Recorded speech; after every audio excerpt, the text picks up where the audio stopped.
Veneti domani a Roma per la manifestazione organizzata dall'Anci Veneto per protestare contro il patto di stabilità, 1 miliardo e 200 milioni che sono bloccati e quindi i comuni non possono intervenire, non possono realizzare opere, non possono nemmeno pagare le imprese che per quei comuni hanno lavorato. Quindi una grossa manifestazione, ci saranno una sessantina di amministratori del Veneto che incontreranno anche i neopresidenti di Camera e Senato. Sentiamo.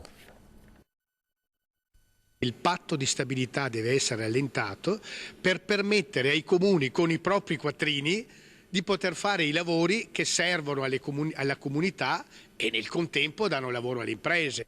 Non c'è più tempo da perdere. In Veneto sono fermi nelle casse dei comuni 1 miliardo e 200 milioni di euro di avanzi attivi che i nostri sindaci non possono spendere. 60 di loro manifesteranno a Roma per dire ai neopresidenti di Camera e Senato, Boldrini e Grasso, che non intendono più rispettare il patto di stabilità.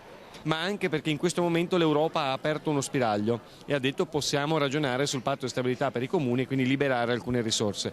Detto questo, è fondamentale che si colga al volo l'occasione e che quindi il governo attuale e quindi anche quello prossimo si operino fin da oggi per riuscire a immediatamente risolvere il problema del patto di stabilità. Facendo un esempio, meno di 1/10 della cifra ferma oggi nelle casse dei comuni veneti basterebbe a risanare quasi tutte le scuole, dalle materne alle medie e inferiori, bisognose di interventi. Il totale è di 111 milioni di euro e queste sono spese indifferibili. Di manifestazioni a Roma i sindaci veneti ne hanno fatte tante, chiedendo più autonomia finanziaria e meno tasse. Ora, grazie all'apertura offerta dall'Europa sul patto e al rinnovo del Parlamento, sperano di essere accontentati. È l'ultima spiaggia, come dice qualcuno. Il presidente dell'Anci regionale e dell'Anci nazionale del Rio in particolare hanno assunto questa posizione con molta determinazione, arrivando anche allo sforamento del patto di stabilità se non saranno adottati i provvedimenti. Non può essere chiesto a un'impresa di fare dei lavori e dopo pagarla dopo 1 anno, dopo 2 anni. Ma in che paese viviamo?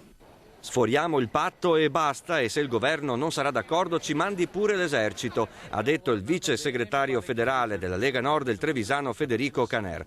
Sfilare a Roma non basta più.